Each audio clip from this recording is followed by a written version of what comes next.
questão aí. Pode falar. Para eu saber se está certo, eu não entendi bem, a gente tem que tirar a raiz do valor, a raiz de 80 no caso. Sim, no caso, 80 ao quadrado, que é u de r ao quadrado, a gente encontrou o valor só de u de r. Aí seria 80 ao quadrado, vai dar 6.400, certo? Aí u de c, a gente encontrou o valor de 75,5, aí faria 75,5 ao quadrado também. Aí vai dar um valor lá que somado com aquele primeiro, vai dar 12.100 aqui no caso, certo? E vai tirar a raiz dele, dessa soma desses dois valores. Ah, entendi. Agora eu entendi. Até que a gente tem u, entendeu?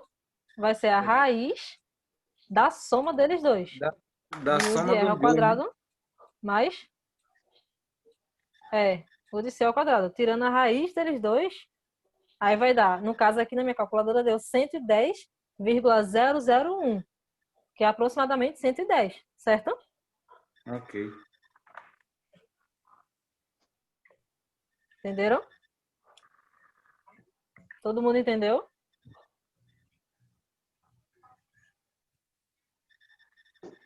Vamos lá. Pronto, aqui a gente fez o circuito RC. Aí agora vai ficar um pouco mais complexo, certo? Porque agora a gente vai trabalhar com RLC.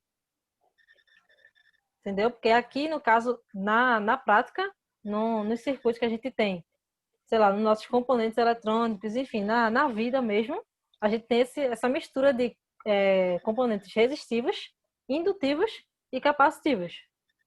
Ó, de cara, Então a uma gente tem pergunta esse aí. circuito aqui, ó. Pode falar. Circuito RLC série. Será sempre em série? Isso. Não, Beleza. não. A gente tem Não? conectado em série aqui. Cadê? Tem conectado em série aqui, tá vendo? Isso, que eu tô percebendo também isso aí. Certo. Mas a gente também tem o circuito R, L, C. Paralelo. Certo? Paralelo, exatamente. Entendeu? Isso, Aqui, no beleza. caso, a gente tem apenas uma corrente. Uhum. A corrente é a mesma em todos. E aqui a É, gente tem que a tensão é a mesma em todos. a tensão é a mesma em todos aí. Entendeu? Porém, a corrente é diferente. Exatamente. A corrente é diferente. Aqui tem uma corrente aqui, tem outra corrente aqui, tem outra corrente aqui. Justo. Aí aqui, nesse caso, no caso de RLC, série, a gente utiliza a lei das malhas. Porque a corrente é a mesma. Certo? É só somar, Agora, né? no RLC paralelo... Oi?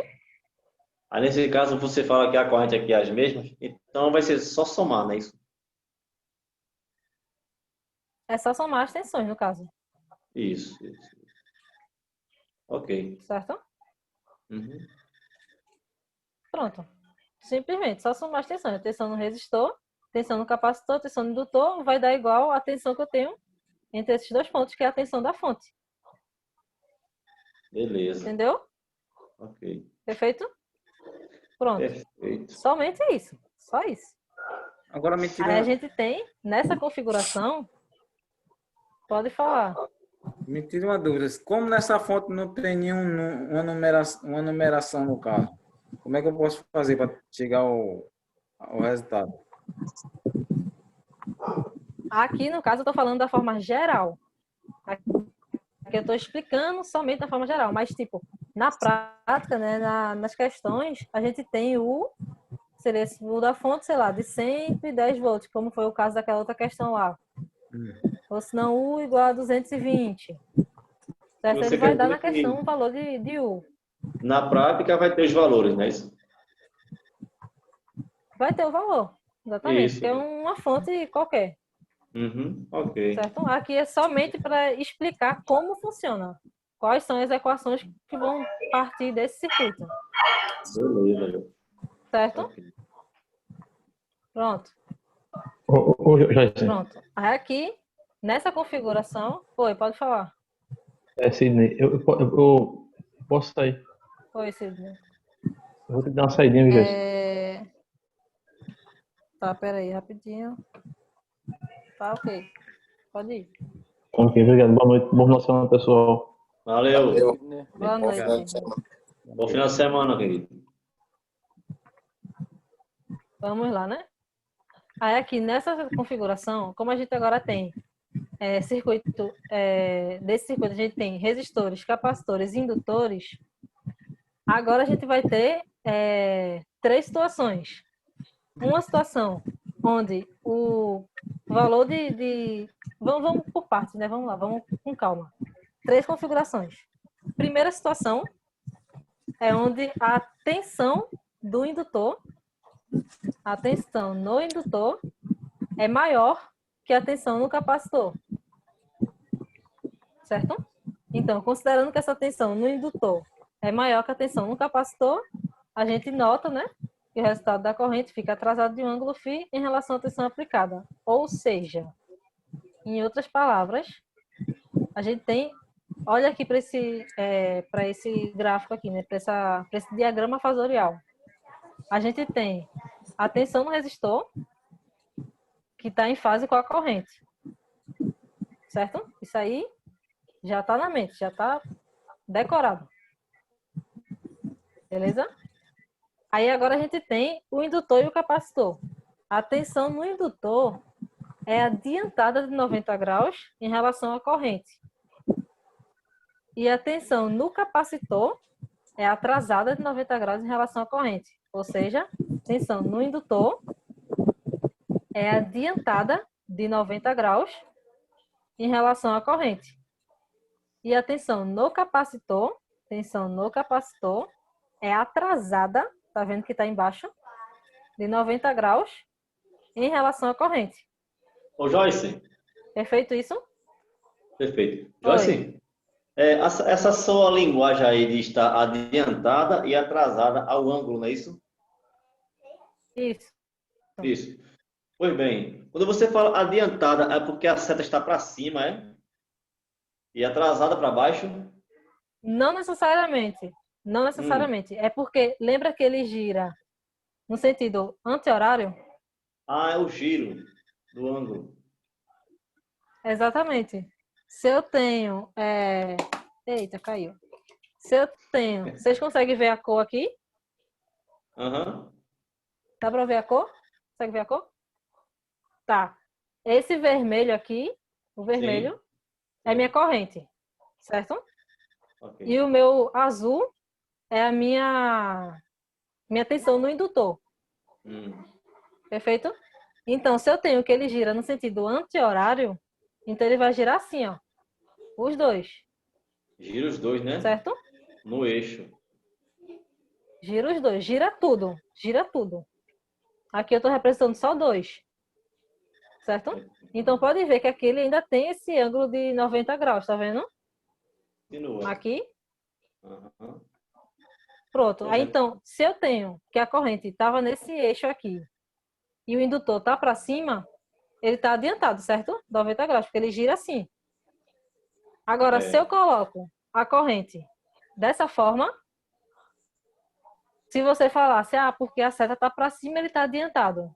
Nesse caso, tá incorreto isso, certo? Porque aqui a corrente está para cá, no sentido negativo de X, e a tensão no indutor está para baixo. Mas ele ainda tem essa defasagem de 90 graus e ele ainda gira dessa forma. Então, o azul, que seria a tensão no indutor, ele ainda está adiantado de 90 graus, ó, da corrente. Entenderam? Tô entendendo. Então, independente de se ele tiver... Eita, caiu. Se ele tiver para cima ou para baixo, se tiver assim ou assim, certo? Aham. Isso não importa muito se tipo, se a seta estiver para cima ou para baixo, mas importa a direção da corrente aqui. Se eu tenho... Deixa eu colocar aqui. Essa caneta aqui. Essa caneta aqui para baixo. Isso aqui é o capacitor. Certo?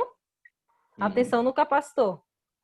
Em relação à corrente, a tensão no capacitor, ela está atrasada de 90 graus. Ela está para baixo, porque ele gira assim, então a corrente vai estar sempre na frente da tensão do capacitor. Tá vendo? Capacitor. Beleza. Uhum. Se eu coloco ele assim também, se eu coloco ele assim também, Ele ainda vai estar atrasado. assim, ainda vai estar atrasado, porque ele ainda gira. Eita, meu Deus do céu. Ainda gira assim, certo? Beleza. Boa explicação Entendeu, agora né? aí, Vici. Valeu mesmo. Entendeu? Ficou claro agora? Ficou mais claro ainda. Valeu, Joyce. Né? Tá troncho, tá não, né? Tá Só não. um pouquinho.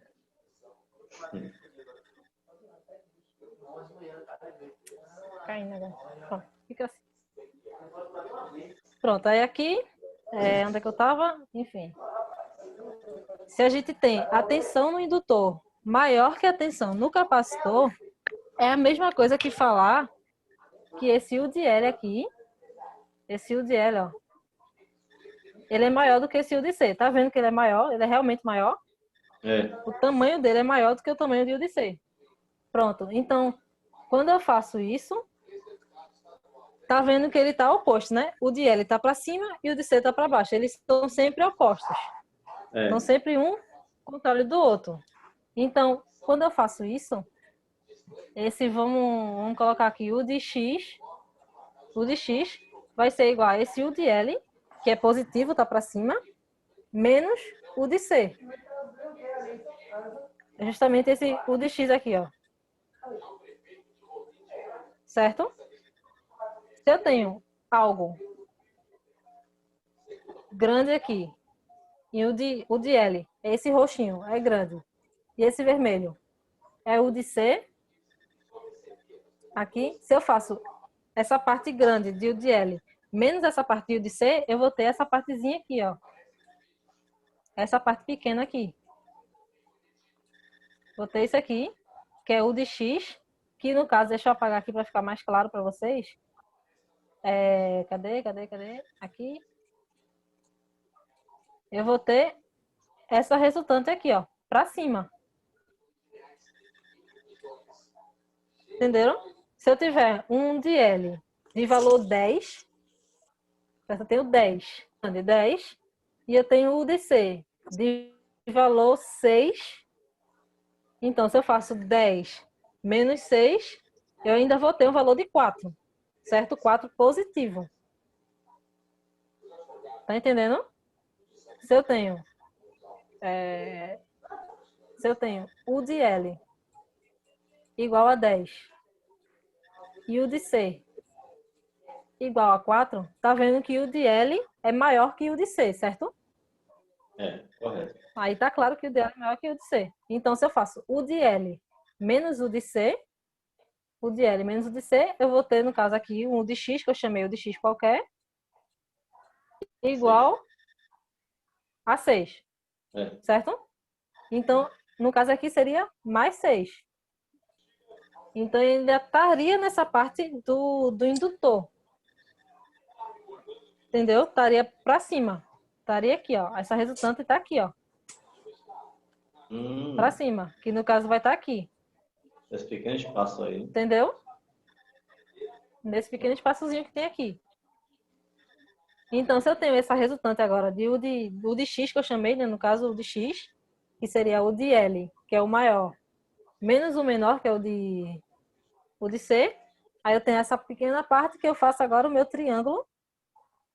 Meu triângulo de tensões aqui. Cadê? Isso aqui é aqui. Triângulo de tensões aqui, onde é o U, normal. Aqui é U de R. E aqui agora, essa minha resultante de U de L menos U de C. Certo? Que no caso desse exemplo que eu falei aqui no cantinho aqui, ó. Se eu utilizasse esse exemplo, esse U de L menos U de C, que é essa pequena partezinha aqui, seria de 6. Entendeu? Deu para entender? Então, eu tenho que a tensão no indutor é maior do que a tensão no capacitor, e com isso, esse circuito ele vai ser chamado predominantemente indutivo. É como se esse indutor, esse valor de indutor, ele se cancelasse com o capacitor, fazendo que nessa questão aqui nesse exemplo que eu dei, né? Tenho a tensão no indutor de 6, a tensão resultante de 6, positivo. Sim. Então, eu tenho como se ele tivesse só um indutor de valor 6. Um indutor de valor de tensão 6. O capacitor foi cancelado com a outra parte do indutor. Entendeu? O que você quer dizer que o indutor eliminasse o capacitor, mas ainda mantesse um pouco do indutor, é isso? Exatamente, exatamente isso que eu estou falando. É predominante. Uhum. Por isso que ele é predominante e indutivo. Porque sobrou essa parte indutiva ainda. Uhum. Compreendo. Entendeu? Beleza. Pronto, aqui é a primeira situação. Quando o U de L, que é o indutor, a tensão no indutor, é maior do que a tensão no capacitor. Então, o circuito é predominantemente indutivo. Certo, né? Ok. Agora, na segunda situação, a gente tem que o de L é menor do que o de C. Certo? Então, nesse caso, a gente tem o de C grande, que vai cancelar o de L, que é pequeno. Aí, dessa forma, como o de L é menor que o de C, vai sobrar uma partezinha de U de C. Certo?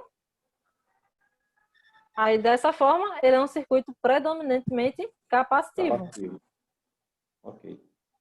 Porque sobrou essa partezinha de tensão do capacitiva. Uhum. Perfeito? Perfeito. Tá dando para entender direitinho. Pronto, aí aqui está a representação fasorial, né? O de L menor do que o de C. A gente tem o de L menos o de C. Vai ter esse valorzinho pequenininho aqui para baixo. Que no caso vai estar aqui. Eita, ficou feio. Aqui para baixo, certo? E vai fazer aquele triângulo de tensões da mesma forma aqui.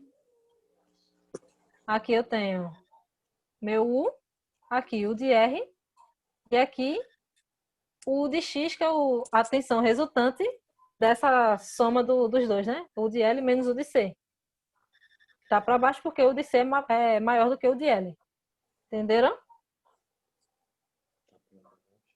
Eu disse, mas todo dia.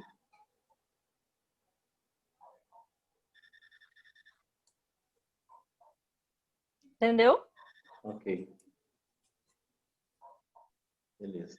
Ok, né? Uhum. Pronto. Aí, só lembrando aqui, né? Considerando o de C maior do que o de L, notamos que, como resultado, a corrente fica adiantada em relação da tensão aplicada, porque agora a gente tem um circuito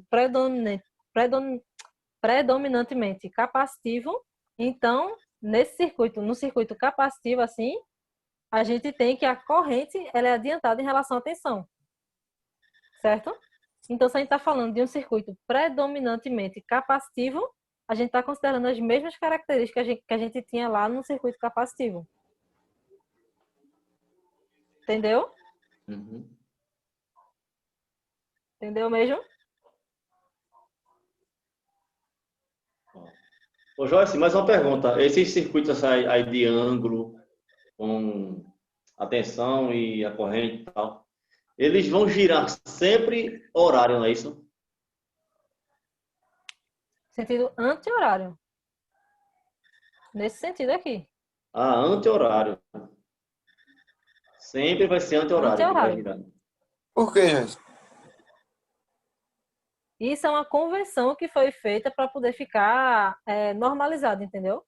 Então, todos os livros, todas as questões vão sempre considerar esse sentido anti-horário. Agora. Porque ele pode tanto girar para o sentido horário ou anti-horário, mas aí foi normalizado que o que vai ser utilizado pelos livros e pelos artigos, enfim, por tudo que pode ser feito para resolver questão, ou no caso, para a gente considerar os ângulos mesmo, na vida real, digamos assim, é no sentido anti-horário, Beleza. certo? Uhum. Ok. Da mesma forma lá que a gente tem um círculo trigonométrico, a gente não tem que aqui é 0 e aqui é 90? Não é isso? Aqui está no sentido anti-horário. Vai Aí crescendo no sentido anti-horário. aí 180 e depois Mas aqui 360. também pode ser 90. Aqui embaixo também não pode ser 90, se ele for para o sentido horário. Horário. Sim. Então, só que foi normalizado o sentido anti-horário. Então, aqui, em vez de ser 90, vai ser menos 90. Entendeu? Tá. Beleza. Tá entendendo, né? Hum. É Pronto, é só a aqui, forma da linguagem situação mesmo. 2, o de L. É só isso. É. Pronto, agora a gente tem a terceira situação. Quando o de L é igual ao de C. Ou seja, eles têm os mesmos valores de tensão. Isso aqui é chamado de um circuito ressonância. Ou seja, de acordo com o passar do tempo, né, eles vão se cancelando mutuamente. Ou seja, um vai cancelar com o outro. Entendeu? Até A chegar gente a chama esse zero. circuito ressonância porque eles vão estar sempre, né, eles vão estar sempre em ressonância ali. Sempre, sempre, sempre. Ele não vai chegar a zero. Ele pode chegar a zero, mas depois vai subir de novo, vai ficar assim. Sempre assim, entendeu? Aleatório. É, mas um cancelando com o outro. É tipo 10 menos 10, 9 menos 9. Vai ficar sempre nesse sentido, um menos o outro.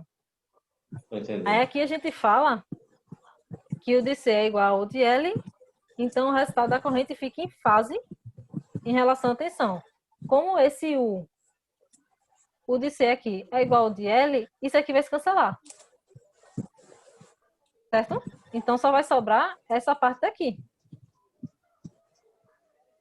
Certo? Então a tensão total, a tensão que vai sobrar, a tensão aqui na lei das malhas aqui, né? U igual o de R mais o de L mais o de C. Se o de L é igual ao de C, aqui, no caso, aqui não é uma soma algébrica, é uma soma fasorial, certo? Que é justamente essa partezinha daqui. Se o de L é igual ao de C, então eles vão se cancelando. Deixa eu escrever de novo aqui. U igual ao de R mais o de L mais o de C.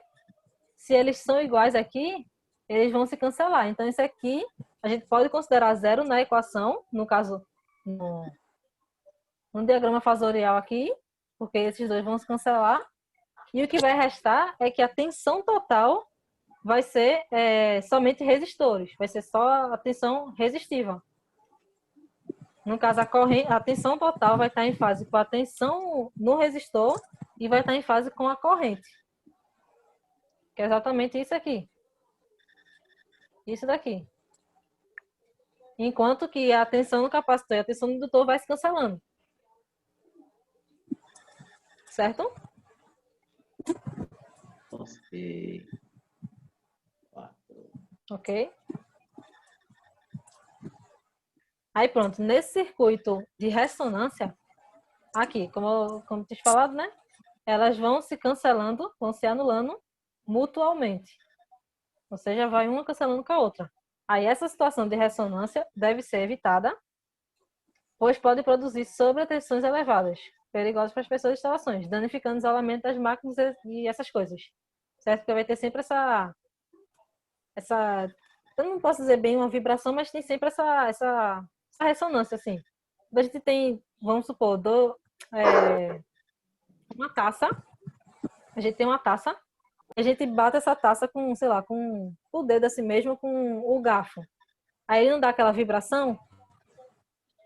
Essa vibração é dada no caso, é a frequência de ressonância. Entendeu? Então, quando a gente fala de circuito de ressonância, também tem essa vibração, por conta desse cancelamento de U de C com o de L, que vai ocasionar essa danificação dos isolamentos das máquinas. Certo? É justamente o mesmo caso lá da taça, quando a gente bate, tem essa vibração. Aí existe essa frequência de ressonância. Aí, no entanto, esse circuito é utilizado para equipamentos de telecomunicações. Ou seja, quando a gente quer algum sinal, a gente está trabalhando com circuitos que a gente quer sinais, a gente trabalha com essas vibrações. A gente está trabalhando com sinais. Certo? A vibração é um tipo de sinal. Ruídos também, ruídos. A gente utiliza esses circuitos ressonantes para cancelar esses ruídos. Para fazer filtros também, enfim. Tem várias aplicações. Aí aqui, vamos lá, né? Para cada circuito RLC, há uma frequência da tensão aplicada que leva à ressonância, certo? E essa frequência é justamente quando X de L é igual a X de C. Só que quem é X de L? X de L, vamos lá, de novo. Quem é X de L? Quem é X de L? Com fila ou sem fila? Tá mutado, viu, Alexandre? Oi, como? Com fila ou sem fila? Aí você que sabe. É Tá melhor mutado, isso. viu, Alexandre? Sem fila, quem é X de L? Sem fila é indutância? Não. Indutância é o L. Então.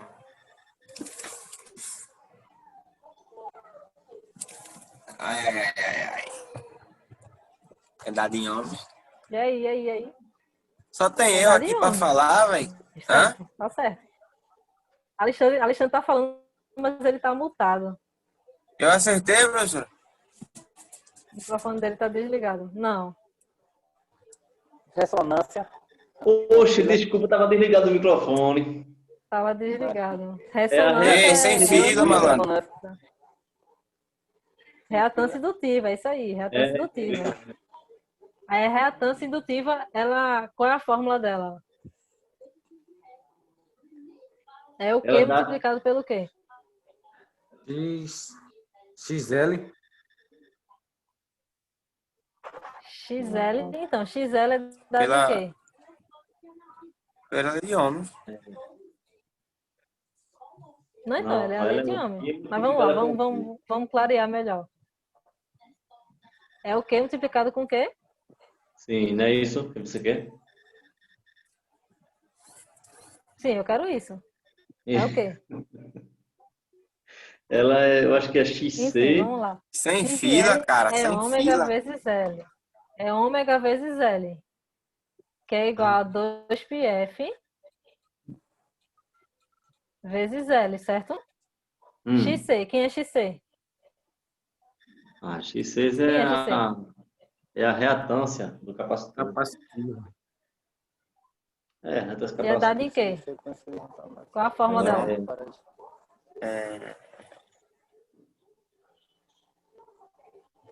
A gente utiliza lá a frequência. Como ela é a forma dela? Faraday. Sim, mas qual a forma dela? A É fórmula 1 sobre o quê? 1 sobre um sobre 2π vezes F vezes F. Vezes o quê? C.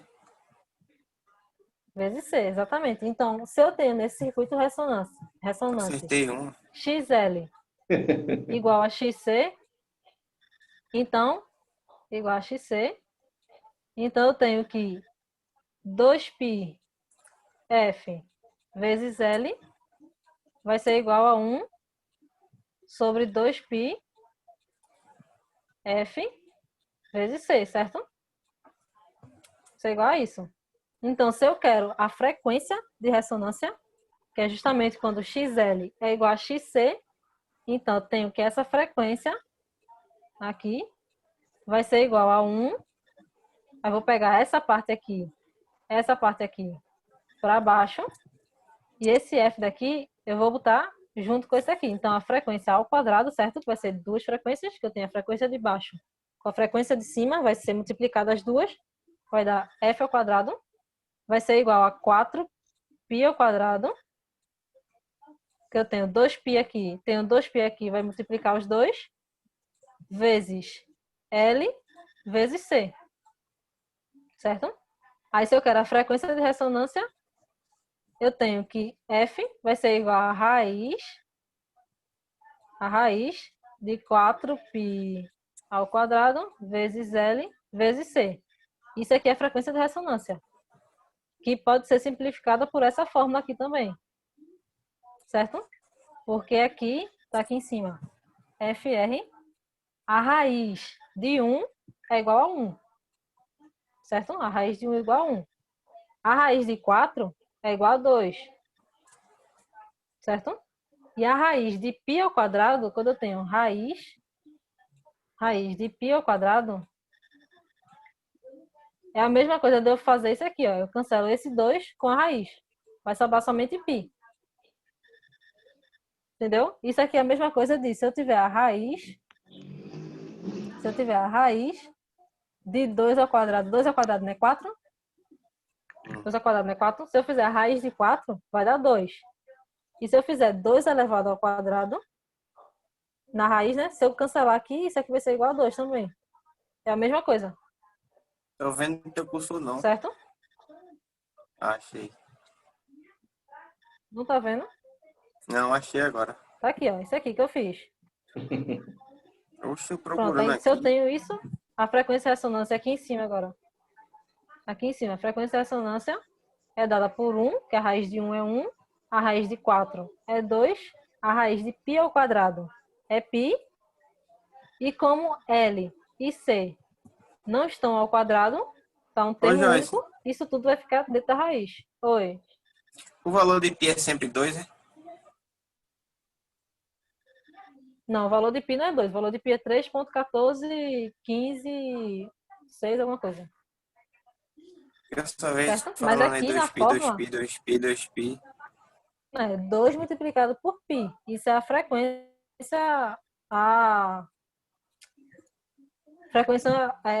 em radiano. Frequência radiana aqui. Que é É 2 esse que é πf. uma... 2 Então π pi tem um valor já, né? Frequência... é Então, π é 3,14. um valor. Uhum. Aí é 3,14 vezes 2. 15, 16. 3 Exatamente, vezes a frequência. Vou anotar aqui para não esquecer. Anota aí, mano. Pronto, aí isso é dado pela frequência de ressonância.